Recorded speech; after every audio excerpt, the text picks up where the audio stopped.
Kosova ka trashëguar një sistem elektroenergjetik të dëmtuar me impionte të vjetra si gjeneruese, si në transmision, si në distribucion.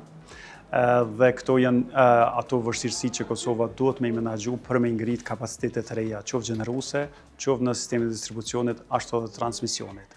Po në anën tjetër Kosova po ndeshet edhe me një fenomen i cili është i mirëseardhën, është mirëqenia shoqërore, e cila me kalimin e kohës po rritet, duke ju falendëruar edhe diasporës, për shkak se diaspora po reflekton shumë atje, edhe kemi një konvergjencë të standardit jetës midis Kosovës edhe Evropës, edhe kjo në anën tjetër po çon një ngritje të konsumit të energjisë elektrike. Mirë po, në anën tjetër ne vrem që konsumi i energjisë elektrike është shumë i mirëpritën që po rritet, për shkak se po reflekton me rritjen e mirëqenies sociale, mirë po nuk po rriten edhe kapacitetet gjeneruese.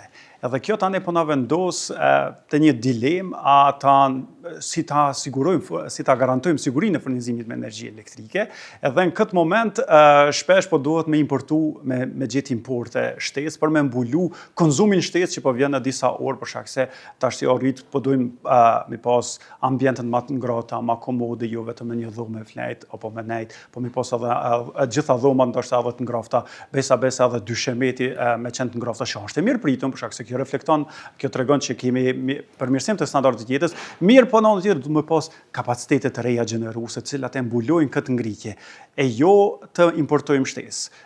Tash importet shtesë po e ekspozojnë Kosovën shumë në dinamikat e tregjeve evropiane, ku çdo herë kur çmimet e energjisë elektrike rriten në Evropë, atëherë po paguajnë konsumatorët e Kosovës ose buxheti i Kosovës po dëmtohet. Prandaj kjo kërkon, me thënë kështu me rumbullaksu, kërkon politika të mirëfillta energjetike, të cilat e kanë në qendër konsumatorin në anë dhe në anën tjetër investorin, ndërsa institucionet e Republikës Kosovës duhet të reagojnë vetëm si, me thënë kështu, refer apo instancë e cila siguron që të gjithë aktorët po i respektojnë rregullat, qoftë nga ana investorëve, ashtu edhe nga ana konsumatorëve. Unë besoj se kemi një lloj sabotazhe sidomos në sektorin e energjisë, për sektor tjerë nuk jam kompetent me fol, mirë po ne vrem që jo vetëm mungesa e ndërtimit kapacitetet të reja gjeneruese. Neve kush na ka ndolë që sistemi distribucionit edhe të transmisionit ta modernizojmë edhe ta zgjerojmë ato. Në anën tjetër, kush na ka ndaluar neve që në Universitetin e Prishtinës për një kohë të gjatë mos me pas të akredituar departamentin e energjetikës në kuadër të Fakultetit të Inxhinierisë Elektrike e Kompjuterike. Dikon 6 apo 7 vite ai departament ka qenë i pa akredituar, që ka bë faktikisht që ne të kemi tash një mungesë të inxhinierave që kanë me menaxhu tranzicionin energjetik, që kanë me menaxhu rritjen e kapaciteteve qoftë gjeneruese, qoftë në transmision, qoftë në distribucion. Domethënë kemi një lloj sabotazhe si në fushën e edukimit, domethënë të arsimimit në universitet, po në anën tjetër kemi edhe në politikë bëmje, edhe në ekzekutim të punëve. Domethënë, në këtë unë besoj që ka qenë një koordinim shumë i mirë, ashtu që me dalë në fund të fundit, me dalë Kosova si një aparat shtetënor jo funksional, jo adekuat për me mujt me i menaxhu modernizimet apo trendet zhvillimore. Puna e gazit është një çështje shumë sensitive. Kosova duhet me qenë shumë e kujdesshme në formën se si adreson këtë problem.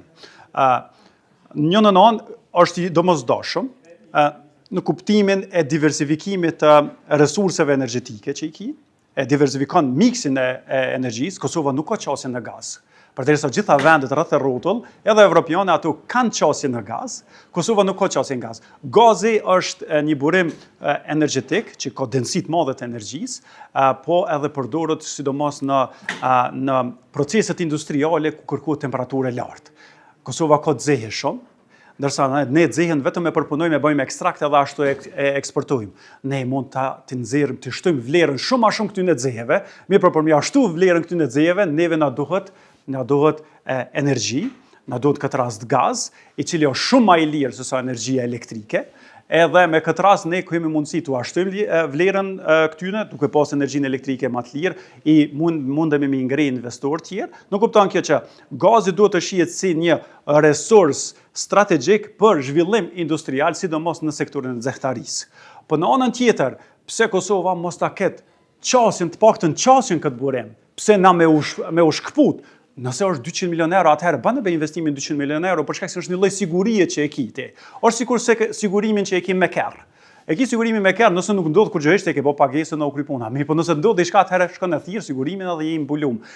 Investorët zakonisht kërkojnë siguri energjetike. Kosova nuk e ka sigurinë energjetike, prandaj edhe ne kemi kryesisht sektor që zhvillohen në Kosovë janë sektor që kanë intensitet energjetik shumë tolt. Ajo është sektori IT-s për shkak. Mirë, po edhe sektori IT-s Kosova do të më mendu ka dalë me pas qendrën e dhënave të vetën.